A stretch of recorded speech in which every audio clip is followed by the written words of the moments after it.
Welcome to the Reddit Chronicles. Today we are on PettyRevenge. Our first post is by PM Georgia Akif. Thanks for the drink. My wife and I co-own a stone countertop shop. She runs day-to-day operations, is the face of the company, and while I work a full-time job, but will do paperwork and IT on the weekends, I'll also come in as needed to be an extra pair of hands. I need to mention our looks because it's relevant. I'm not a 10. I'm an early 40s, bald, dad bod type. I've aged like milk. My wife, on the other hand, has aged like wine. Between a love of fashion and fitness, she is a beautiful woman. We joke that our business does so well because she's contractor bait.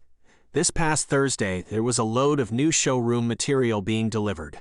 I had scheduled to be at the shop to help unload the new, move out the old, and do a deep clean. Around 3:30 p.m., a contractor came in to drop off a check and then discuss a new project. He's chatting up my wife, being friendly, etc. I'm just hired help to him, but I notice the way he stares at her ass as she walks around, and then he blatantly looks down her shirt when she's at the front desk writing up paperwork. I just shake my head. He's there for 20 minutes or so and leaves. About the same time I finish cleaning up and go to head home. She has to run payroll for Friday and then make a bank run, so we go our separate ways. Since I have time to kill, I hit the local bar for a beer before driving home. Guess who is there? The contractor. I sit near him because most seats are taken, and he notices my company shirt. He chats me up. Pretty quickly he mentions my wife.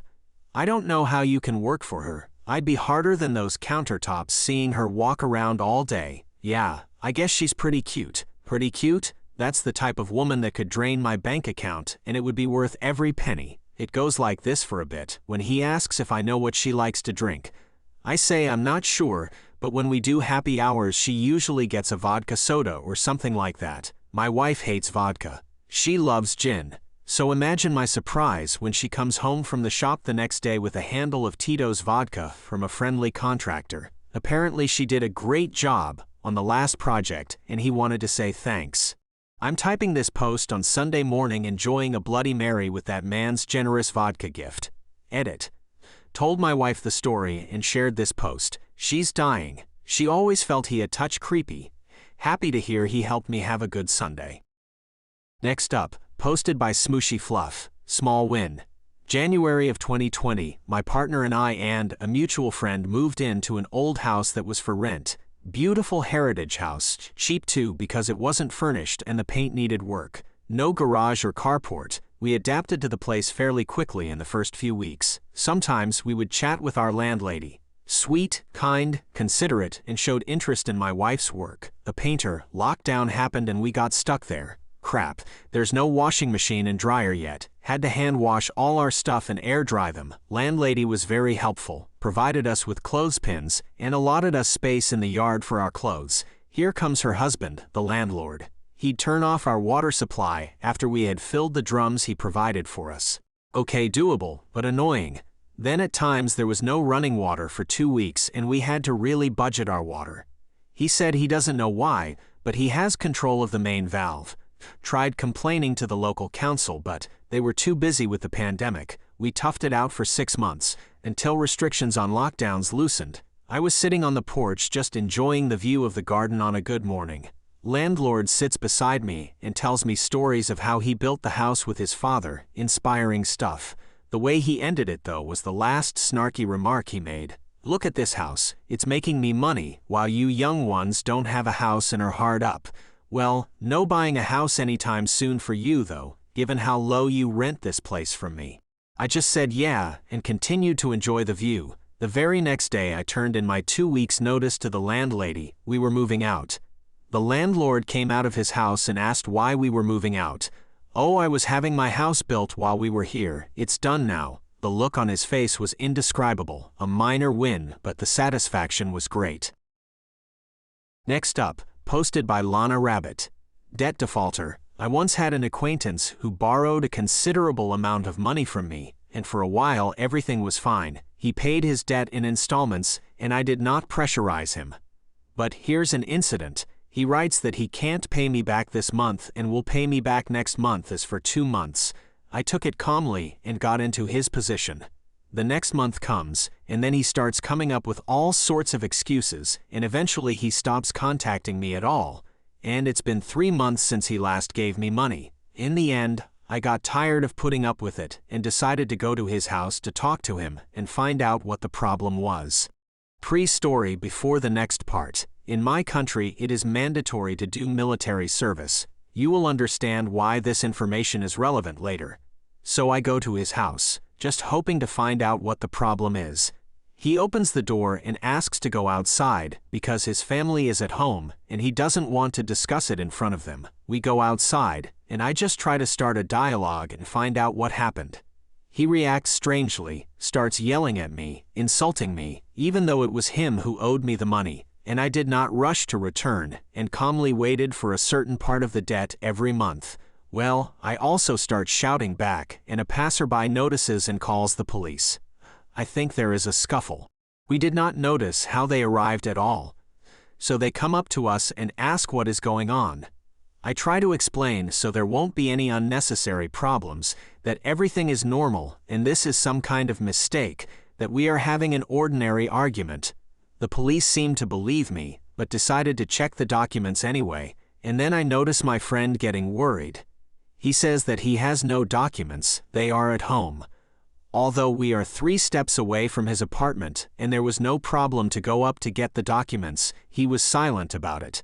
Then the police officer asked to give his name and surname to check in the database.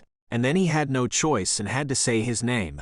After that, they went away and discussed something for a long time. I look at my friend, and he is in a panic. Then the police came back and said that he had to go with them.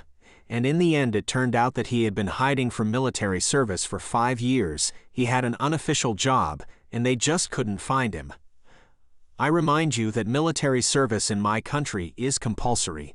Of course, it wasn't a special revenge, but I think it was just justice that played a role. I'm sorry the story is so stretched out.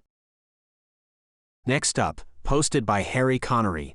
Kick my family out, enjoy the smell. A few years ago, my family, wife and kids went to a new country for a couple weeks and had booked a rather nice Airbnb. It cost $4,000 for 2 weeks, so it better be nice.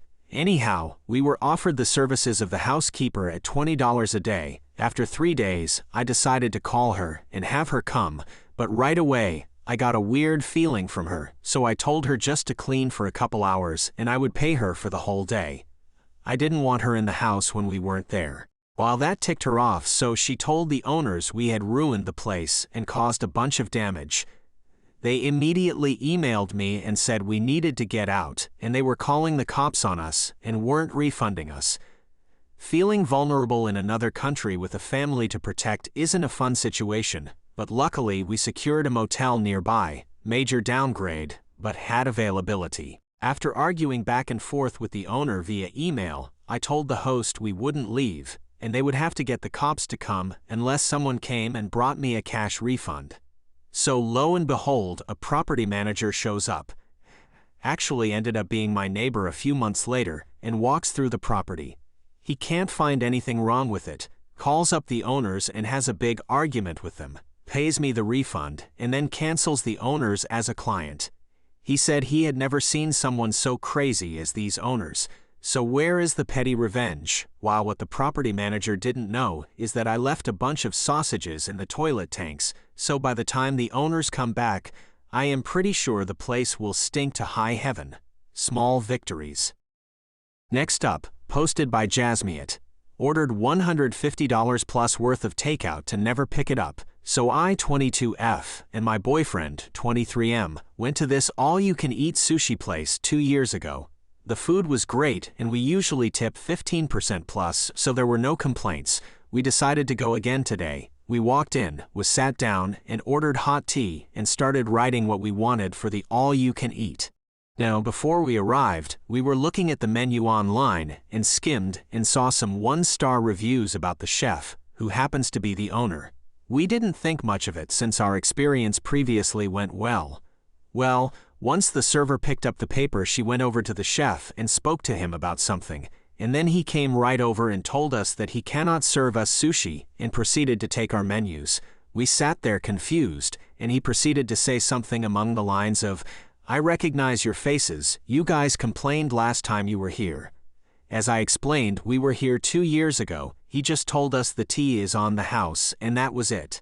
We took our time drinking the tea, and when we left, I had an idea. I ordered about 10 sushi on trays, specifically stuff that couldn't be put back, that was about $180 online, and set it up for takeout. I also added that I'd tip 20% of it.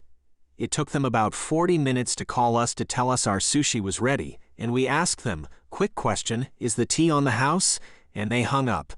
Honestly, it'll probably just go to the other chefs and that one server. There was only one working that day, but it's still a loss in sale.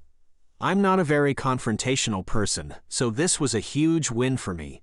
Another note, we checked the reviews when we were home, and it turned out the chef was quite prejudiced against Asians, despite him being Asian himself.